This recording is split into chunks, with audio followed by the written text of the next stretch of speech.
whoever was responsible for that crime, it is clear they intended to sow seeds of hatred and violence between the Abrahamic faith traditions. We aim to put an end to that hatred and violence. It is my pleasure here tonight to welcome a man whose work on process theology, interfaith dialogue, and especially 9/11 truth represents a truly historic contribution to this cause. Ladies and gentlemen, David Ray Griffin.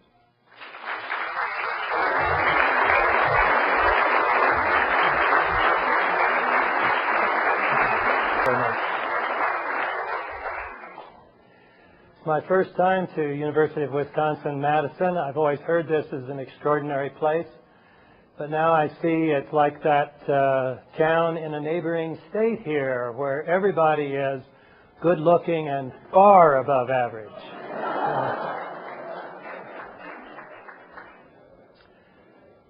The title of my talk tonight is 9/11 and the American Empire.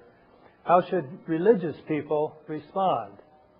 I will begin by unpacking those three terms: 9/11, American Empire, and religious people, starting with the third. Although I am a Christian theologian, I am in this talk addressing religious people in general. I am doing so because I believe that religious people should respond to 9/11 and the American Empire in a particular way because of the moral principles of their religious tradition that are common to all the historic religious traditions. I have in mind principles such as, thou shalt not covet thy neighbor's oil. Thou shalt not murder thy neighbors in order to steal their oil. Thou shalt not bear false witness against thy neighbors, accusing them of illicitly harboring weapons of mass destruction in order to justify killing them to steal their oil. This language is, of course, language that we associate with the Abrahamic traditions, Judaism, Christianity, and Islam. But the same basic ideas can be found in other religious traditions.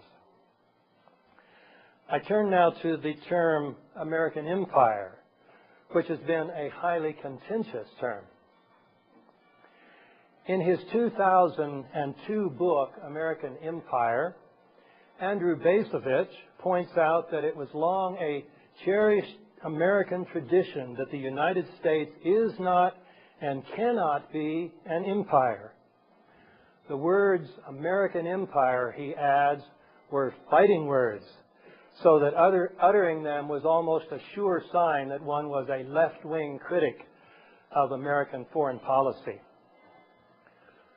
But as Bacevich also points out, this has all recently changed, so that now even right-wing commentators freely acknowledge the existence of the American Empire. As columnist Charles Krauthammer said in 2002, people are coming out of the closet on the word empire. This new frankness often includes an element of pride, as exemplified by Krauthammer's statement that America is no mere international citizen, but the dominant power in the world, more dominant than any since Rome.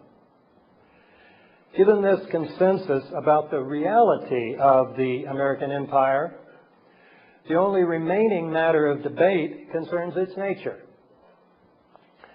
The new frankness about the American Empire by conservatives is generally accompanied by portrayals of it as benign.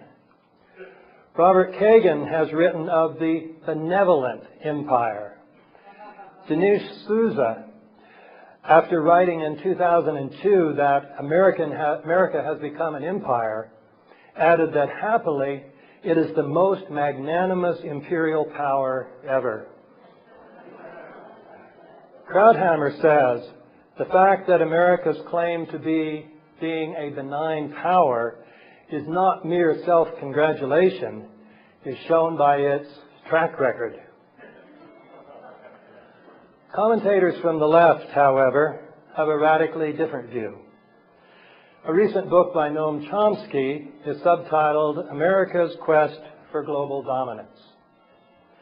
Richard Falk has written of the Bush administration's global domination project, which poses the threat, he says, of global fascism. Chalmers Johnson was once a conservative who believed that American foreign policy aimed at promoting freedom and democracy.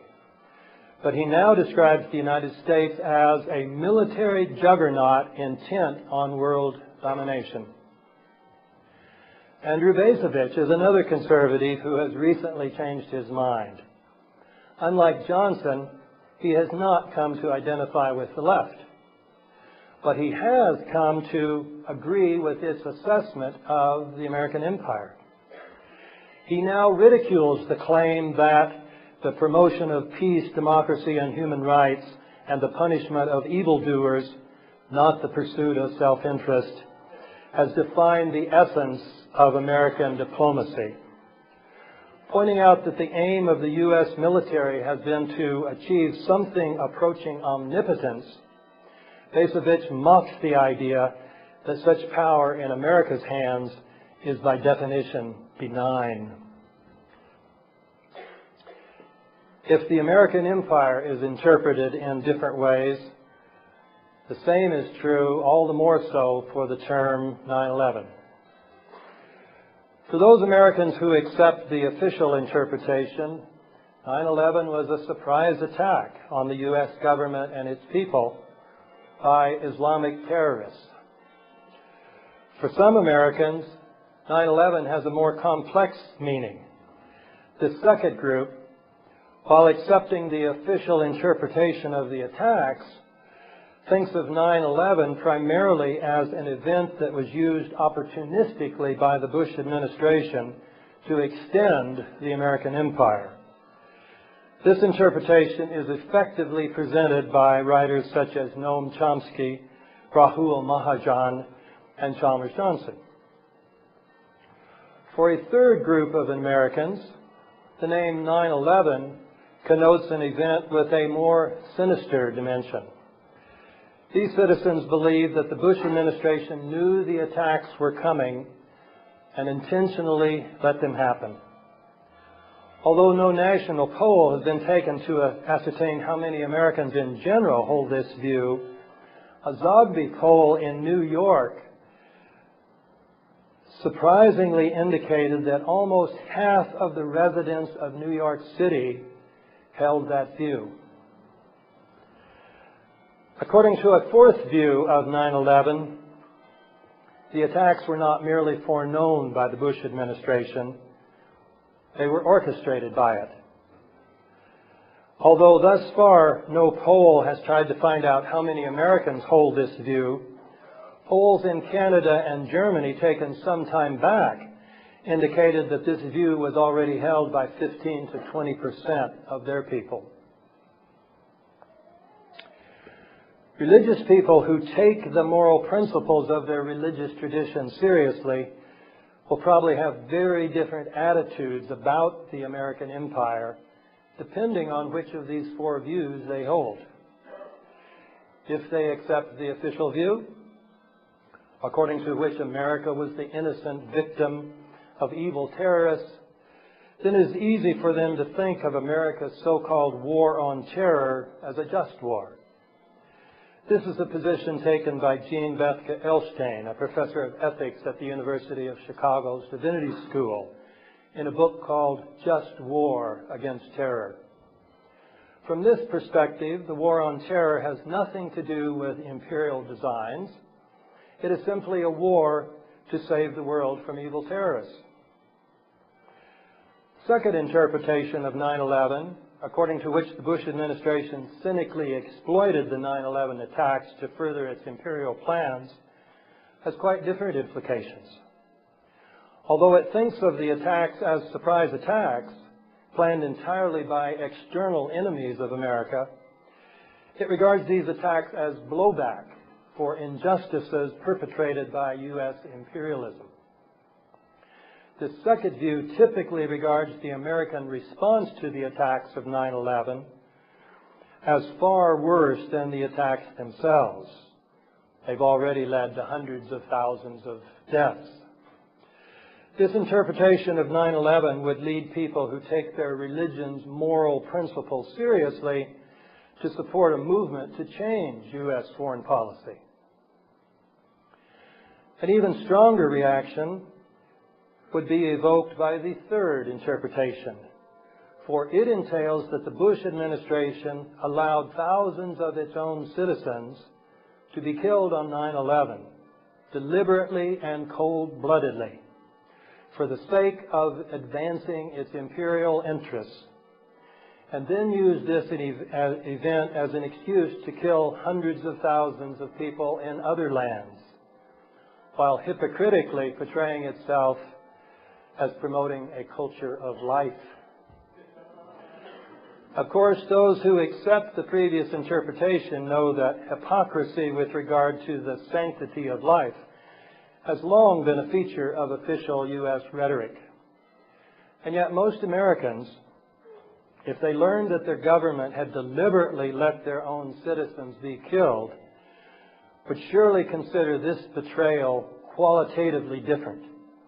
For this would be treason, a betrayal of the oath taken by American political leaders to protect their own citizens. If this third view implies that the Bush administration is guilty of a heinous and even treasonous crime, this is all the more the case with the fourth view. For many Americans, the idea that we are living in a country whose own leaders planned and carried out the attacks of 9/11 is simply too horrible to entertain. Unfortunately, however, there is considerable evidence for this view. And if we find this evidence convincing, the implications for resistance to the U.S. empire building project are radical. As Vasevich has emphasized, the only remaining debate about the American empire is whether it is benign. The interpretation of 9/11 is relevant to this debate because it would be very difficult to accept either the third or the fourth interpretation and still consider American imperialism benign. So I now turn to some of the evidence that supports these views. I will look first at evidence that supports at least the third view, according to which U.S. officials had foreknowledge of the attacks. A central aspect of the official story about 9/11 is that the attacks were planned entirely by Al-Qaeda, with no one else knowing the plans. A year after the attacks, FBI Director Robert Mueller said, "To this day, we have found no one in the United States except the actual hijackers who knew of the plot." Since that time, federal officials have had to admit that they had received far more warnings prior to 9/11 than they had previously acknowledged. But these admissions, while raising the question of why further safety measures were not in place, do not necessarily show that the federal officials had specific foreknowledge of the attacks. One could still, as the 9/11 Commission did, accept the conclusion published at the end of the 2002 Congressional Joint Inquiries Report, which said that none of the intelligence gathered by the U.S. intelligence community identified the time, place, and specific nature of the attacks that were planned for September 11, 2001. Unfortunately for the official account, however, there are reports indicating that federal officials did have that very specific kind of information. I will give two examples. The first example involves Attorney David Shippers, who had been the chief prosecutor for the impeachment of President Clinton. 2 days after 9/11, Shippers declared that he had received warnings from FBI agents about the attacks 6 weeks earlier. Warnings that included both the dates and the targets. These agents had come to him, Shippers said, because FBI headquarters had blocked their investigations and had threatened them with prosecution if they went public with their information. So they asked Shippers to use his influence to get the government to take action to prevent the attacks. And Shippers surely, as the prosecutor of Clinton, should have had influence in Republican circles. And yet he reports that he tried to contact Attorney General Ashcroft, and Ashcroft repeatedly refused to return his calls. Shippers' allegations about the FBI agents were then corroborated in a story by William Norman Grigg called "Did We Know What Was Coming?", which was published in the New American, a conservative magazine. According to Grigg, the three FBI agents he interviewed told him that the information provided to Shippers was widely known within the FBI before September 11th. If Shippers, Grigg, and these agents are telling the truth, it would seem that when FBI Director Mueller claimed that the FBI had found no one in this country with advanced knowledge of the plot, he was not telling the truth. The government also would have had foreknowledge of the attacks because of an extraordinarily high volume of put options purchased in the 3 days before 9/11. To buy put options for a particular company is to bet that its stock price is going to go down.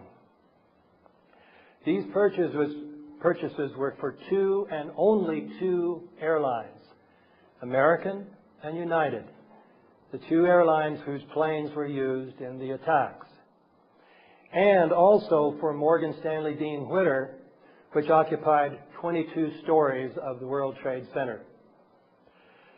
The price of these shares did, of course, plummet after 9/11. As the San Francisco Chronicle said, these unusual purchases, which resulted in profits of at least tens of millions of dollars, raised suspicions that the investors had advanced knowledge of the strikes. For our purposes, the most important implication of this story follows from the fact that U.S. intelligence agencies monitor the market, looking for signs of imminent untoward events.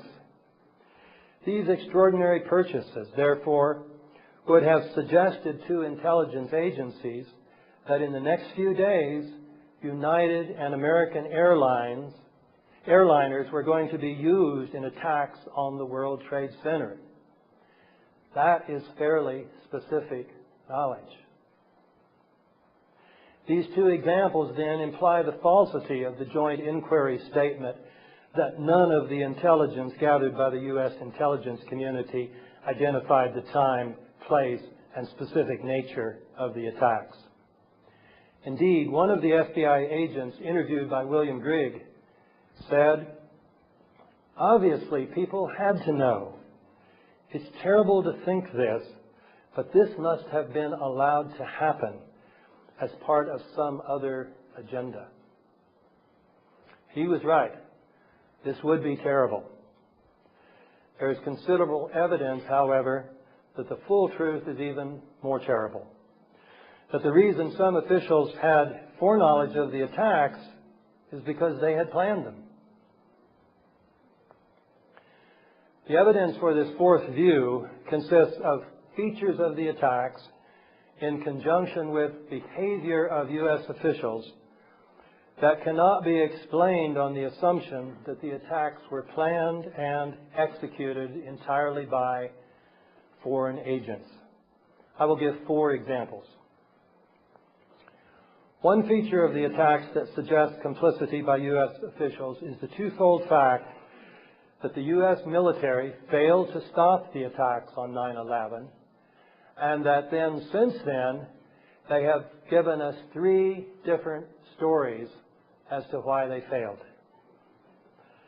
These changing stories suggest that the military has been trying to cover up the fact that a stand-down order was given on 9/11, canceling the military's own standard operating procedures for dealing with hijacked airplanes.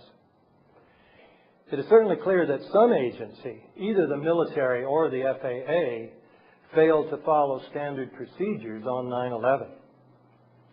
When these procedures are followed, the FAA, as soon as it sees signs that a plane may have been hijacked, calls military officials, who then call the nearest Air Force base with fighters on alert, telling it to send up a couple of fighters to intercept the plane. Such interceptions usually occur within 10 to 20 minutes after the first sign of trouble. This is a routine procedure happening about 100 times a year. If you've read the story in Popular Mechanics, you know, one of their big lies is, oh, gee, there's only been one such interception in the last several years. No, it's a routine procedure, about 100 times a year. On 9/11, however, it did not happen. Why not? The military's first story was that no planes were sent up until after the Pentagon was hit. The military leaders were admitting, therefore, that they had left their fighters on the ground for almost 90 minutes after the FAA had first noticed signs of a possible hijacking. This first story suggested to many people that a stand-down order must have been given. By the end of the week, the military had put out a second story, saying that it had sent up fighters, but that because the FAA had been very late in notifying it about the hijackings, the fighters arrived too late in each case. One problem with this story is if the FAA personnel had responded so slowly, heads should have rolled, but none did. An even more serious problem is that even assuming the truth of the late notification times, the military's fighters still had time to intercept the hijacked airliners before they were to hit their targets. The second story implied, therefore, that standard procedures had been violated by the military as well as by the FAA. To try to defend the military against this accusation, the 9/11 Commission report gave us a third story, according to which the FAA, after giving the military insufficient warning about the first hijacked airline, gave it absolutely no warning about the other 3 until after they had crashed. But as I have pointed out in my second book on 9/11, the 9/11 Commission report, Omissions and Distortions, this account is wholly implausible. Besides portraying the FAA personnel from top to bottom as incompetent, bumbling dolts, the 9/11 Commission's account rests on claims that contradict many credible and mutually supporting testimonies. In some of these cases, the fact that the Commission is simply lying is obvious. In addition, this third story implies that the military's second story, which it had been telling for almost 3 years, was almost entirely false. So if our military leaders were lying to us all that time, why should we believe them now? And if our military is lying to us, must we not assume that it is doing so to cover up its own guilt? In sum, the behavior of the military, both on 9/11 and afterwards, combined with the fact that the 9/11 Commission had to resort to lies to make the U.S. military appear blameless, suggests that U.S. military leaders were complicit in the attacks. A similar conclusion follows from an examination of the attacks on the Pentagon. One of the debates about this attack is whether the Pentagon was hit by American Airlines Flight 77, as the official account says, or by military aircraft. Either story, however, implies that the attack was, at least partly, an inside job. If we assume that the Pentagon was struck by Flight 77, we must ask, how could this have occurred? The Pentagon is surely the best defended structure on the face of the planet, for three reasons. First, it is only a few miles from Andrews Air Force Base, which has at least 3 squadrons of fighter jets on alert at all times to protect the nation's capital.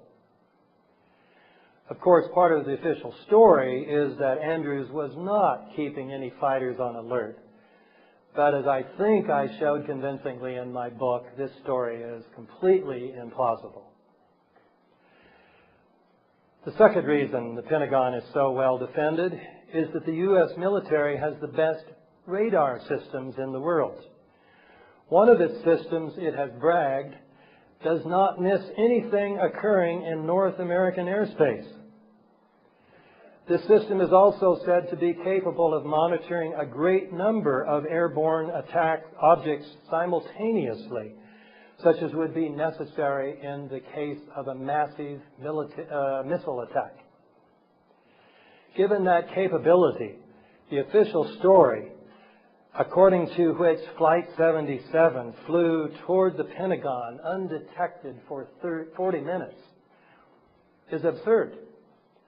Any unauthorized airplane coming towards the Pentagon would have been detected and intercepted long before it got close. Third, the Pentagon is ringed by anti-missile batteries, which are programmed to destroy any aircraft entering the Pentagon's airspace, except for any aircraft with a U.S. military transponder that would radiate a friendly signal. If by some fluke Flight 77 had entered the Pentagon's airspace, it could have escaped being shot down only if officials in the Pentagon had deactivated the anti-aircraft system. So even if we accept the official story, according to which the Pentagon was hit by Flight 77 under the control of Al-Qaeda hijackers, we must conclude that the attack succeeded only because the Pentagon wanted it to succeed. But there are many reasons to reject the official story. First, the alleged pilot, Hani Hanjour, was widely known as a terrible pilot who could not possibly have flown the trajectory of the aircraft that hit the Pentagon. Second, this aircraft hit the Pentagon's west wing, which would have been the least likely spot for terrorists with any intelligence whatsoever. And these guys were supposed to be so bright, they out-tricked our whole Air Force defense system. They would not have chosen the west wing. Why? Well, in the first place, as already indicated, to hit the west wing, the aircraft had to go through execute a very complex maneuver, which even some experienced pilots would probably have trouble doing with that size of an airliner. Second, the west wing was being renovated. So instead of having thousands of people in it who would have been killed, it only had a few hundred. And most of them were not military people, they were civilians working on the renovation. Thirdly, you would think the terrorists, if they hate America and they wanted to strike at the Pentagon, the symbol of American military strike, they would have wanted to kill as many of the top brass and Donald Rumsfeld himself. They're over in the East Wing, as far as you could be away from the West Wing.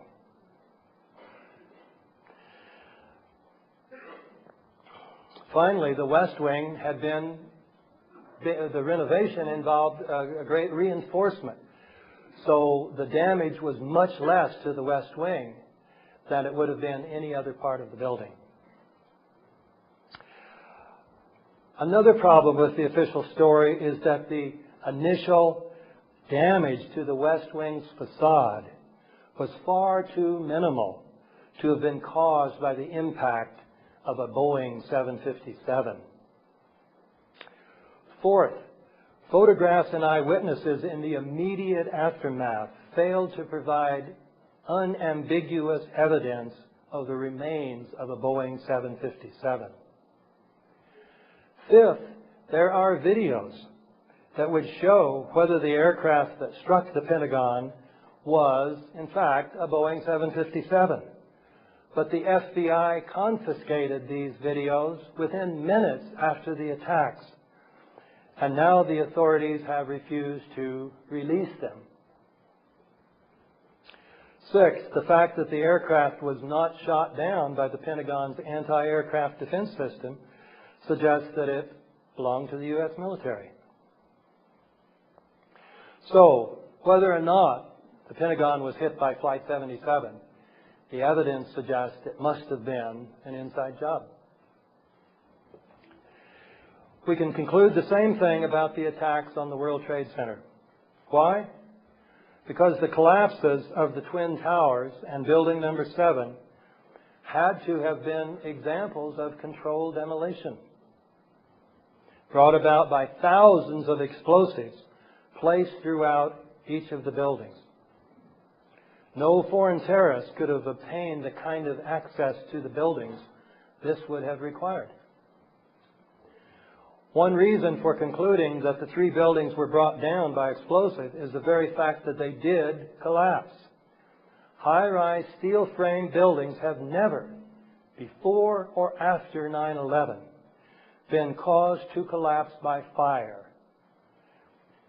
Even when, as in the Philadelphia fire of 1999 and the Madrid fire of February of this year, the fires were much larger, much hotter, and much longer lasting than any of the fires in the World Trade Center.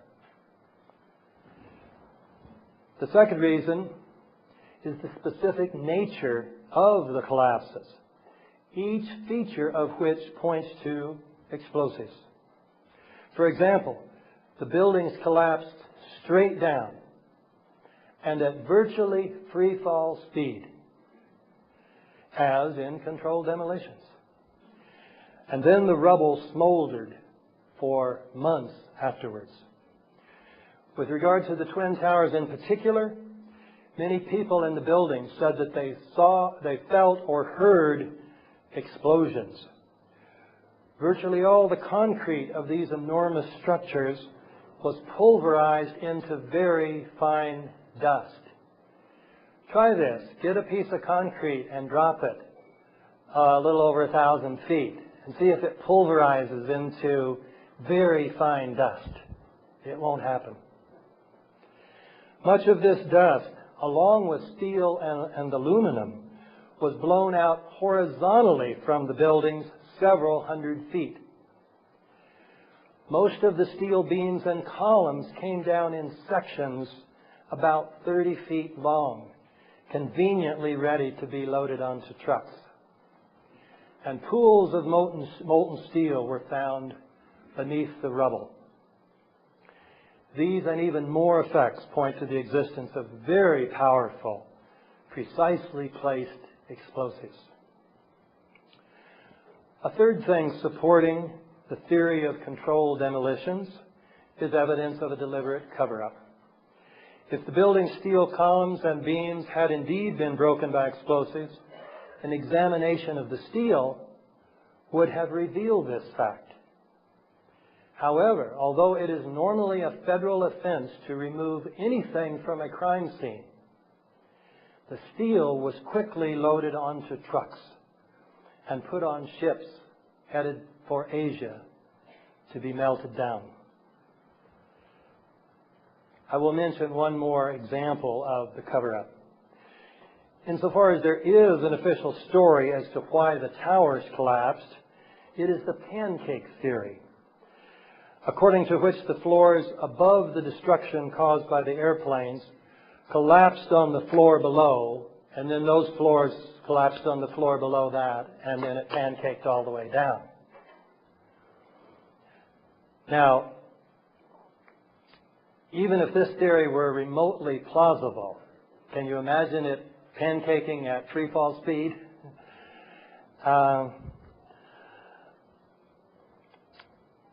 The other problem is what happened to the 47 massive steel columns that constituted the core of each of these twin towers. They were the weight-bearing structures of each tower. Those 47, even if the pancake theory were true, those 47 steel beams should have been sticking up at least several hundred feet into the air, just like the old phonographs, where sometimes the 78 records would collapse, but the spindle's still sticking up in the air. You should have had 47 spindles still sticking up in the air. Well, what did the 9/11 Commission report do about that problem? It avoided the problem incredibly by simply denying the existence of these columns. Even though those columns, I'm not making this up. These columns were the unique feature of these towers when they were first built. So, the Commission report, after saying falsely that most of the weight of each tower was borne by the steel columns in its exterior walls, this supposedly authoritative report said the interior core of the buildings was a hollow steel shaft in which elevators and stairwells were grouped. Such a desperate lie is a sure sign of a cover-up. In any case, when we look at all these features of the collapses, the idea that they could have been caused by the impact of the airplanes plus the resulting fires is ridiculous. This is even clearer with regard to building number 7, which wasn't hit by any airplane, and yet it came down about 5:30 that afternoon. Its collapse remains so impossible to explain, except as controlled demolition, that the 9/11 Commission report did not even mention it, as if the collapse of a 47-story building was not worthy of comment. And it only had fires on floors number 7 and 12 of 47 stories.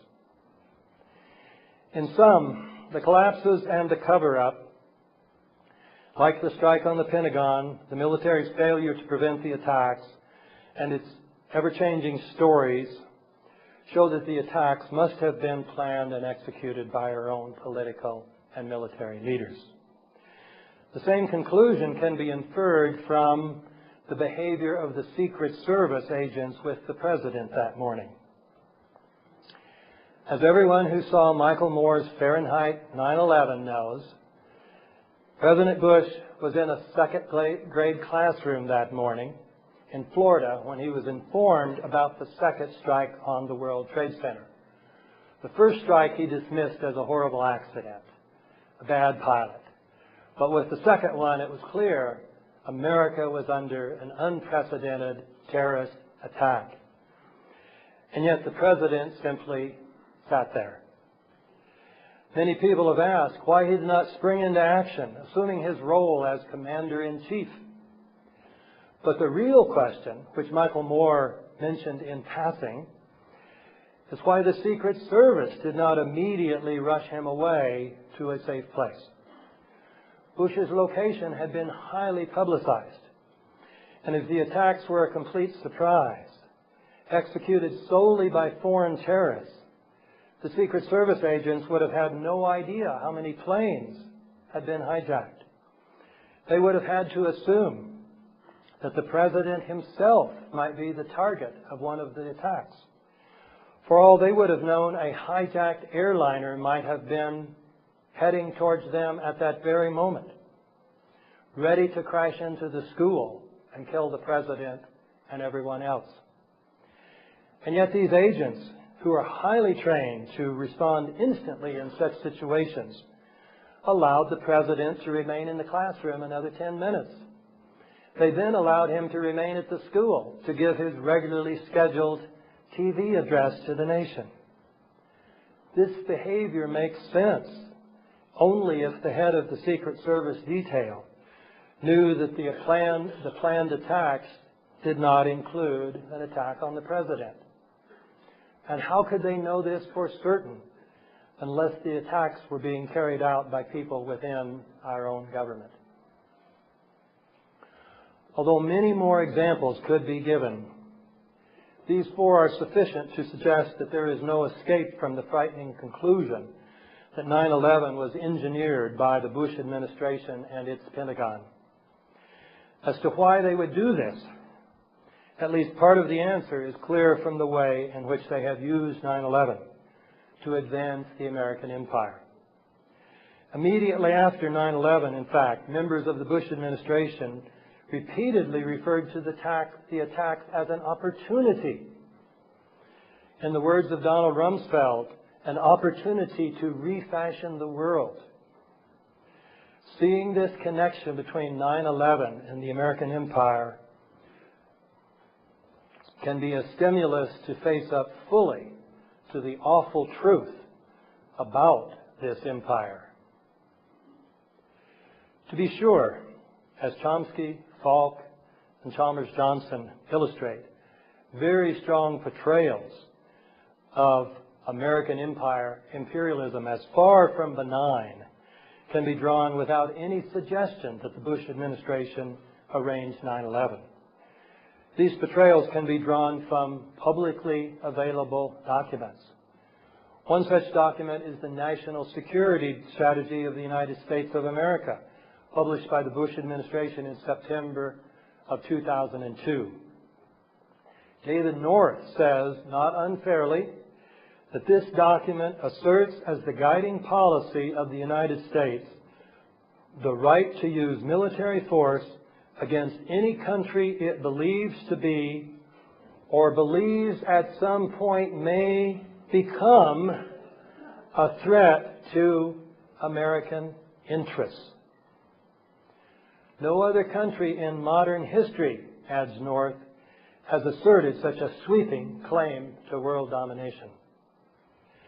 Another such document, called Vision for 2020, was published in February of 1997 by the U.S. Space Command. The mission statement at the head of this document reads, U.S. Space Command dominating the space dimension of military operations to protect U.S. interests and investments. Nothing about freedom, democracy, and human rights. In the body of the document, in fact, we find this amazingly candid statement. The globalization of the world economy will continue with a widening between haves and have-nots. The point of this statement is that as the domination of the world economy by the United States and its allies increases, the world's poor will get still poorer, making the have-nots hate America all the more. We will need, therefore, the power to keep them in line. The United States can do this, and this is the document's main message, through full spectrum dominance, which will involve merging space superiority with land, sea, and air superiority. Dominance in space will include, the document frankly says, the power to deny others the use of space. By speaking only of the Space Command's effort to develop a missile defense system, the Pentagon and the White House like to suggest that its purpose is purely defensive. But the goal includes weaponizing space so as to give U.S. forces, in the words of a more recent document, a prompt global strike capability, whether nuclear or non-nuclear, that will allow the U.S. to rapidly and accurately strike distant targets. The fact that the U.S. Space Command's program is an aggressive one is announced in the logo of one of its divisions, in your face from outer space.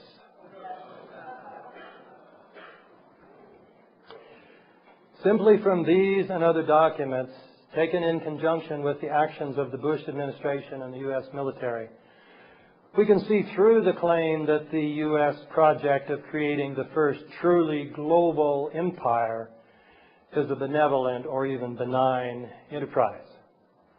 However, we can fully grasp the extent to which this project is propelled by fanaticism based on a deeply perverted value system only when we realize that the terrorist attacks of 9/11 were orchestrated by our own leaders, and that they did this to provide the justification, the fear, and the funding for the so-called war on terror, which would be used as a pretext for enlarging the empire.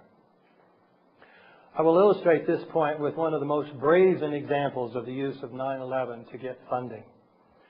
Shortly before the current Bush administration took office, about a year before, a document entitled Rebuilding America's Defenses was published by an organization called the Project for the New American Century, founding members of which included Dick Cheney, Paul Wolfowitz, and Donald Rumsfeld.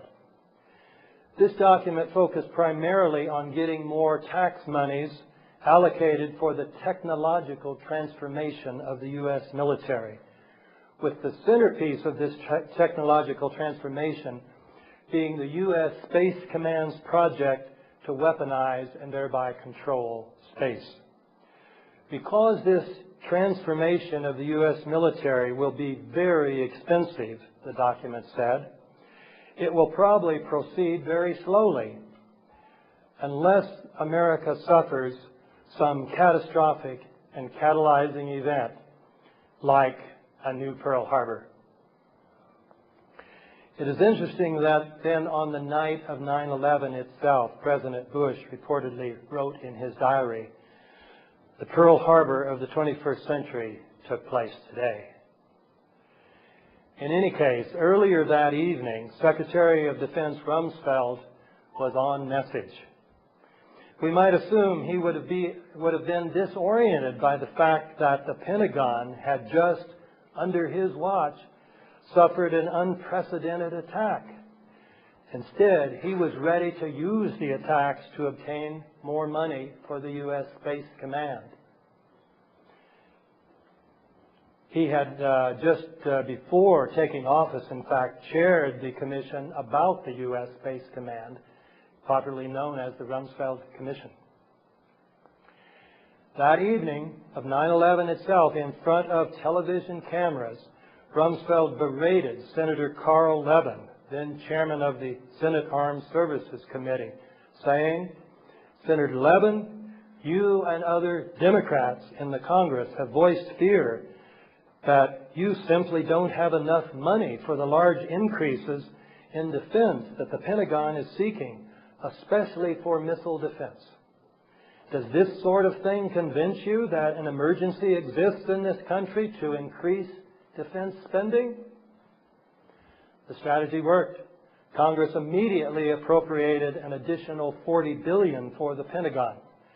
Since then, furthermore, the President has gotten every additional appropriation he has sought for the so-called war on terror. Besides being a rousing success in obtaining increased spending for military purposes, 9/11 also provided the pretext for putting many military bases in Central Asia. Zbigniew Brzezinski, in his 1997 book, The Grand Chessboard, had said that doing so would be crucial for maintaining American primacy, partly because of the huge oil reserves around the Caspian Sea. Indeed, the project for the new American century may have gotten its idea that a new Pearl Harbor would be helpful from this book. Brzezinski, explaining that the American public had supported America's engagement in World War II largely because of the shock effect of the Japanese attack on Pearl Harbor, suggested that Americans today would support the needed military operations in Central Asia only in the circumstance of a truly massive and widely perceived direct external threat. And indeed, thanks to the attacks of 9/11, the Bush administration was able to carry out its plans to attack Afghanistan, a plan that we now know had been formulated several months before 9/11. The White House now has a friendly government in Afghanistan, and the Pentagon has military bases there and in several of the other countries in Central Asia. We also know that the intention to invade Iraq existed long before 9/11, and that this intention was based on imperial designs not discussed with Saddam's wickedness. In the Project for the New American Century's 2000 document, we read, "While the unresolved conflict with Iraq provides the immediate justification, the need for a substantial American force presence in the Gulf transcends the issue of the regime of Saddam Hussein." The U.S. military is now intending to build several permanent bases in Iraq, which has the world's second largest known supply of oil reserves. The attacks of 9/11 again provided the pretext as the Bush administration deceived the majority of the American people into believing that Saddam was connected with Osama bin Laden and even directly responsible for the attacks of 9/11. I suggested earlier that seeing the true connections between 9/11 and the global domination project helps us understand how fully this project reflects fanaticism based on a deeply perverted value system. This is a value system that is diametrically opposed to the value systems on which all the great religious and moral traditions of the world have been based. These traditional value systems say that we should not covet, steal, and murder, that we should make sure that everyone has the necessary means for a decent life. But our government's project for global domination is carried out in the name of the haves of the world who want still more, even if it means killing hundreds of thousands of people and letting millions more die every year because of starvation and other poverty-related diseases. We can now see furthermore that some political and military leaders are so fanatically infected with these perverted values that they are willing to kill thousands of their own citizens, then endlessly use a deceptive account of these terrorist attacks to justify a war on terror, in the name of which they claim the right to do virtually anything they wish, ignoring all principles of international law and morality. I turn now, finally, to the question, how should religious people respond to 9/11 and the American empire? My discussion of this question must be very brief, consisting merely of 4 suggestions.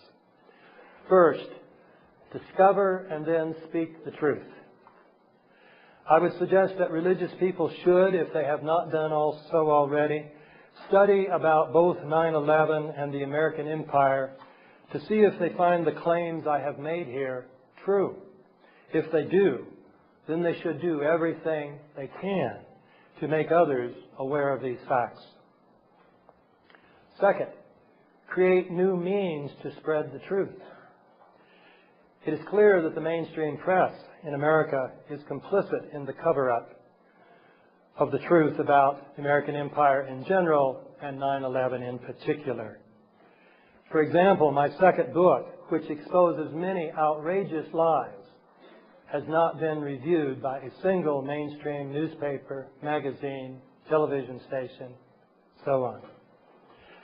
There are, of course, alternative publications, both in print and on the internet, that seek to expose the truth about the American empire. Most of these, however, fail to deal with 9/11. And most of them are indifferent to or even hostile to religion. So they do not provide effective organs to communicate with religious communities. Perhaps the most important thing that religious groups concerned with getting the truth about 9/11 out could do is to create new means of communication, means through which the contrast between the values of the religious traditions and the values of the global domination project can be made clear. On this basis, an ecumenical religious movement to oppose the global domination project, partly by exposing the truth about 9/11, might be formed. Third, formulate proposals for subverting the global domination project. As such a movement begins to form, it will need to decide rather concretely how to go about trying to subvert the global domination project. Another thing we need from religious thinkers of the various traditions, therefore, are proposals for how to do this. I will soon be publishing, I hope, my own proposal, which is centered around the idea of global democracy. Other people will favor different proposals. But I stress the importance of having proposals from religious thinkers. It is probably only such proposals, drawing explicitly on the moral principles of the religious traditions, that will have the power to move large numbers of people around the world. Fourth, form alliances with other moral, non-governmental organizations, generally called NGOs. I have emphasized that it is important for representatives from the various religious traditions to join forces. Indeed, my motto is, religions of the world unite, you have nothing to lose but your impotence.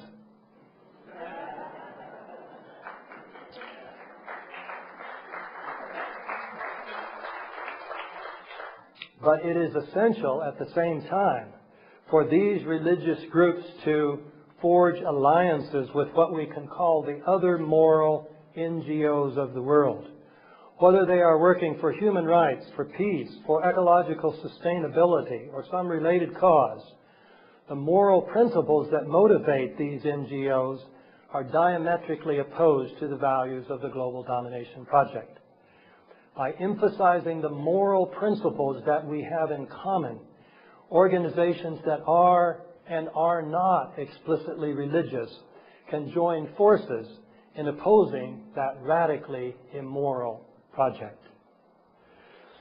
I will close with the observation that insofar as Americans participate in this anti-imperial movement, their activities will be deeply patriotic, because they will be seeking to call our nation back to its moral ideals, which stand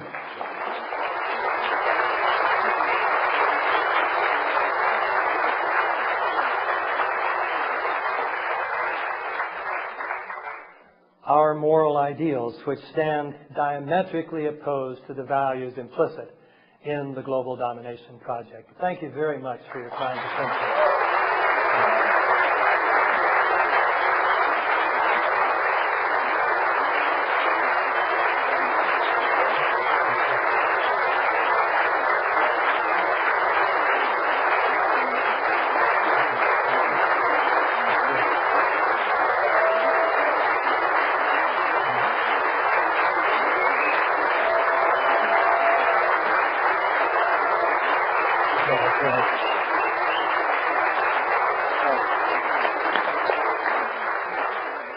Okay, first one, these are pretty random actually, because as I said, they're all good. My 15-year-old daughter wanted to be here, but she's in at a Spanish test tomorrow. Her question is, the U.S. military is running out of troops. A draft seems to be in the offing, but probably wouldn't be accepted by the people without another 9/11 type event. A WMD attack, perhaps. Do you see signs of this coming? That's a very frightening thought coming from a 15-year-old, isn't it? Knows what's going on. Because the problem is, as she suggests, if a draft is started, then we do have Vietnam. And That's what they learned. If you have a draft, then you get movements on university campuses that get a lot of publicity, and they don't want that. So they've tried using high-tech technology, but boy, when you invade and occupy, you need a lot of troops, as they learned. So they tried mercenaries.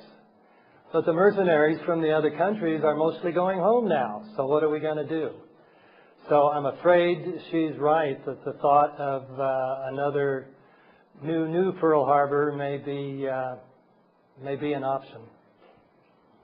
Perish the thought. Perish the thought. Okay, next, what is your opinion of Mike Rupert's work in Crossing the Rubicon, specifically about mock fake military exercises with live-fly hijacking exercises and radar inserts? Yeah. Michael Rupert is one of the great heroes of the 9/11 movement. He was,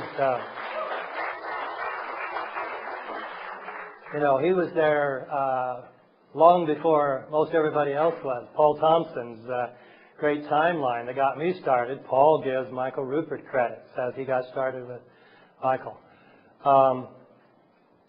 With regard to that particular thesis, it's one that I have not studied sufficiently to have what I would call a really informed opinion on it. It's certainly very interesting that these exercises were going on, but as exactly what role they played that morning, I'm just fairly agnostic. When it comes to Rupert's more particular thesis about Cheney being the one who was in charge that morning and calling the shots, that seems very clear. So we're clearly one on that, and I just say on the other, I think it's probably very significant, but I couldn't say anything more about it. Okay. Next one, a common question that we conspiracy theorists hear. An inside job of this magnitude involves the conspiracy of a lot of people. How come there is no leak, nobody cracking, nothing? Thank you. Yeah. Let me say a word about the term conspiracy theory. It's become almost an oath of being an American to say, oh, I don't believe in conspiracy theories. But, of course, your newspaper every day is filled with stories of conspiracies. Whenever two or more people get together to do something illegal or immoral, that's a conspiracy. And if you've got an idea of what happened, you have a conspiracy theory. So we all are believers in conspiracy theories. And the official story about 9/11 is the mother of all 9/11 conspiracy theories. This is the theory that these 19 Arab Muslim hijackers, without any help from anybody in the United States, out-tricked our trillion-dollar military defense system and pulled this off and knocked down these buildings. Well, the question is not whether you believe in a conspiracy theory or not, but which theory stands up to the evidence. Another thing to point out is that as James Spitzer, a philosopher of science, who's now getting involved in the 9/11 truth movement, has pointed out, theory is sometimes a very strong word. We have the theory of gravitation, relativity theory. We have quantum theory. These are very precise theories. The point is they're testable. A conspiracy theory is fine if it's testable. Well, fortunately, the government's theory is testable. You can test, can steel frame high-rise buildings fall down solely because of fire? And they've actually done experiments to try this, and they've never been able to get a building to even come close to collapsing. So it's a testable theory which has been falsified. And I've indicated several other aspects that are, I think, clear falsifications of the official theory. Now, the question, all sorts of questions can be raised, sort of a priori questions. Well, why would they do this? And I raised some of those in my book, if you read, Chapter 9 of The New Pearl Harbor. There are lots of puzzling questions. I thought the first question was going to be, what happened to Barbara Olson? And that's always the first one. I don't know. There are all of these things. And so is it possible that very many people could be involved in a conspiracy and keep it silent for a long time? Well, yes, remember the Manhattan Project. A lot of people were involved in that, and that was kept secret for a long time. And we've looked back, now we know that lots of previous conspiracies were kept silent for a long time. America's first attack in Indonesia, we had a full-scale war going on there, and until a book was published on it in the late 90s, hardly any Americans knew about it. It was kept secret for a very long time. If you add to the fact that we do have other instances, the fact that people, many of the people involved are government and military and other government employees who take an oath, like these FBI guys. They've taken an oath of obedience. If they violate that, see, they're hoping shippers could, I don't know what's happening now, but originally they were evidently hoping that shippers could get a trial so they could be subpoenaed, in which case they would have to testify, and that would free them from prosecution. But if they just come out and talk, then they're prosecuted, they sent to prison for the rest of their lives maybe. They can't support their families. And then in some cases, people are told, well, you know, Joe, if you start talking about this, somebody's going to get really mad at you, and I don't know how we're going to protect your wife and kids. Would you talk? Particularly when there's nobody asking you to come forward. Did the 9/11 Commission make a general appeal and say, please, if you've got any information on this, come and talk to us? No, nobody was invited other than government employees. And so if you go to the mainstream media, they ridicule you. So who's going to risk their family's life to come forward? So no, I am not surprised that a rather large number of people could be involved. And also, you know, we have previous examples of things that went on, and people who knew got killed. How many people who apparently had some knowledge about JFK's assassination ended up dead? A lot of people know about that, so they know what can happen. So no, I'm not surprised. But the fact is that, nevertheless, some people are trying to come forward. These FBI agents. Sibel Edmonds has been trying to come forward and tell her story for many, many months now. As I report in my book on the 9/11 Commission report, she testified to the Commission for 3.5 hours. She told them very specific things. She's since then written a public letter, an open letter to Chairman Kane, reminding him of what she told the Commission, such as that their Iranian asset had told them that Osama bin Laden, he was an expert on Afghanistan, that Osama bin Laden was planning an attack in the United States pretty soon. The translator who got that information was told to keep quiet within the FBI. She told the FBI about that. That other translator told the FBI in his 2.5 hours of testimony. None of that appears in the 9/11 Commission report. All that you learned that Sibel Edmonds, one tiny little note says that she had some suggestions that FBI should follow its own policies a little more closely. That's all you learned from her 3.5 hours of testimony. So she has been trying to come forward, and some other people too, and they've lost their jobs. So people are. Okay, here's a question on source validation methodology. Who are your sources, and what standards did you employ to validate these sources? Yeah, in the New Pearl Harbor, I did rely primarily on the 4 sources that I cited the most. Nafiz Ahmed's book, but he relied also a lot on Paul Thompson, and also used Michel Chossudovsky, the economist in Canada. Paul Thompson, one thing interesting about his timeline, and now he's published his book as the Terror Timeline, he used only mainline sources. So New York Times, Boston Globe, The Guardian, London Times, and so on. I don't even think he quoted The Nation. I mean, he really stuck to what are considered really mainline sources. and yet found hundreds of stories that contradicted the official account. As to method, you know, it's partly you just have to learn to trust your kind of educated judgment.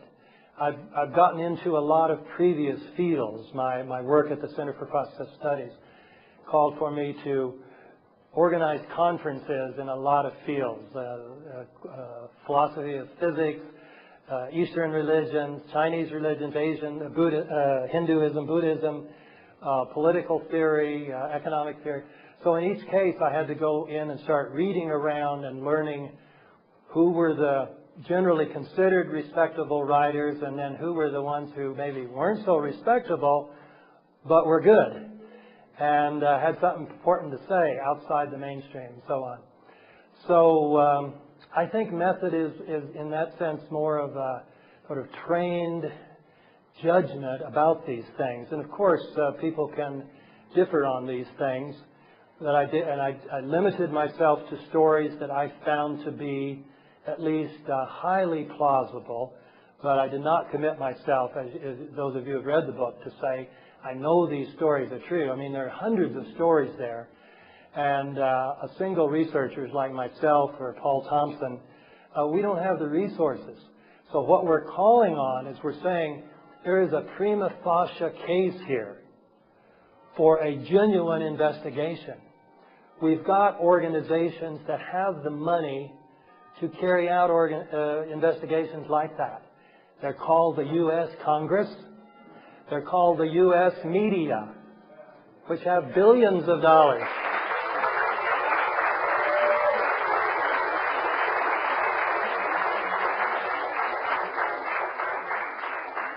So the question is, what method are they using?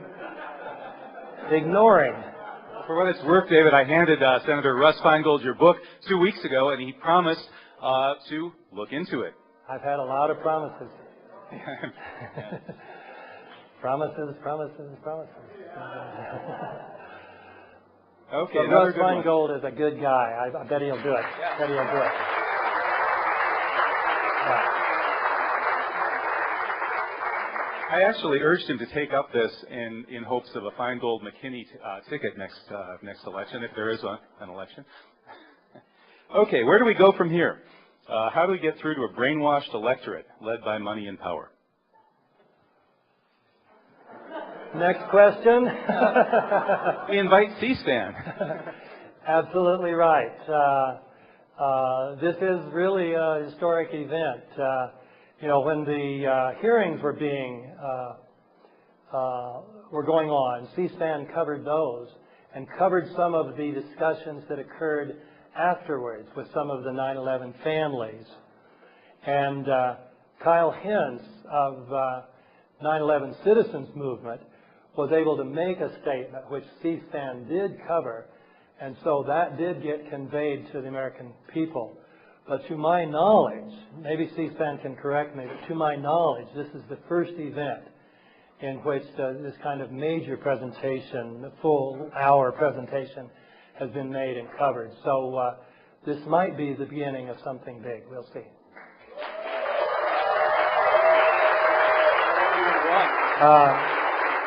Think about four more questions. Okay, we've got room for 4 more questions at the top of the deck. Specifics. Isn't it true that CIA officials met with Osama bin Laden when he was being operated on in a hospital shortly before 9/11? This seems to be true. It was reported by a very reputable Swiss journalist and picked up by several European newspapers, including some British newspapers, by just accidentally, I guess, by no American newspaper, but that in July of 2001, when Osama bin Laden was already the #1 wanted man in the world,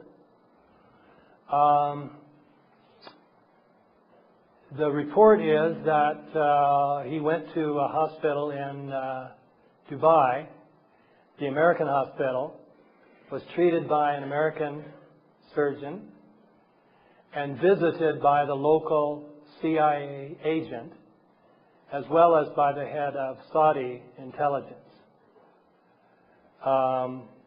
So it appears that this is one of the many of the stories I tell in the New Pearl Harbor that suggests that the relationship between the Bush family and the bin Laden family isn't maybe exactly what we've been told. And of course, we have a full-length book on that, House of Bush, House of Saud. And in fact, let me say a word about that. That part of Michael Moore's movie, gosh, I'm blanking on the guy's name who wrote House of Bush, House of Saud. Unger, Craig Unger? Craig Unger, yeah. I was very grateful. He corresponded with me on this.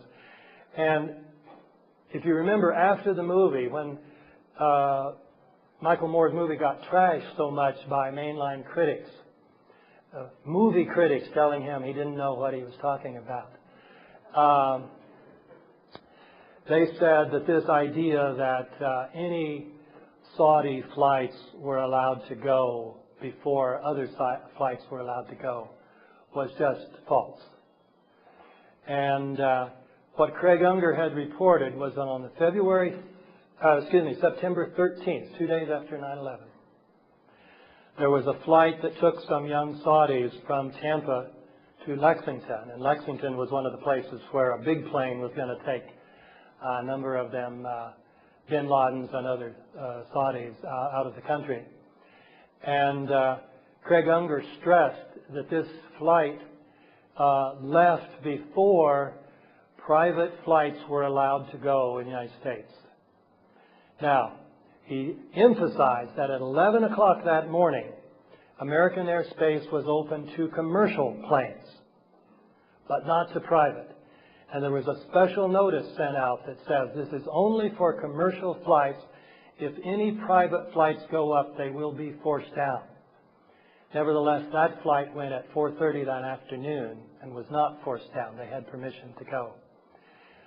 Now, the 9/11 Commission poo-poos that story and says, oh, there was no problem because American airspace was opened at 11 o'clock. Deliberately ignoring the distinction Craig Unger made very explicitly, both in his book and in I think it was a Wall Street Journal article, the distinction between commercial and private flights. So Michael Moore was right. Craig Unger was right on that. Short of outright illegal disclosures, will it ever prove possible to create a culture of accountability and transparency with respect to the so-called intelligence community? Well, many people believe that sort of the beginning of the end of the American Republic happened when the Intelligence Act was created there after World War II, and the CIA was created. Now, it did follow from a previous organization, the OSS, but still it had more powers, and these intelligence agencies now have enormous budgets. There are many of these intelligence agencies, so the CIA is just one of, 11 major intelligence agencies. So you have several, each military branch has to have its own. And so when you talk about what percentage of the American budget goes to military affairs, you know, even the official budget, the official amount is very high. But you really need to factor in a lot of money that is not usually considered military spending. So if you factored in just the budgets for the intelligence agencies, it's an enormous amount. I don't have the exact figure, and nobody does. It's a secret, but people who are in the know speculate that it is a very, very high figure. Well, when you have that kind of money with no accountability, you have, Lord Acton was certainly right. And, he was a good Catholic. He was just carrying out what Christians have called the doctrine of original sin, which is really the doctrine of originating sin. When he said, and it's very important to get the exact words correctly. It's usually misquoted. But he said, power tends to corrupt. And absolute power corrupts absolutely. In the second one, no tends to. Absolute power corrupts absolutely. And we have a military and a set of intelligence agency now that have virtually absolute power. Thank you very much for coming out on this morning. Thank you. Thank you for a great event.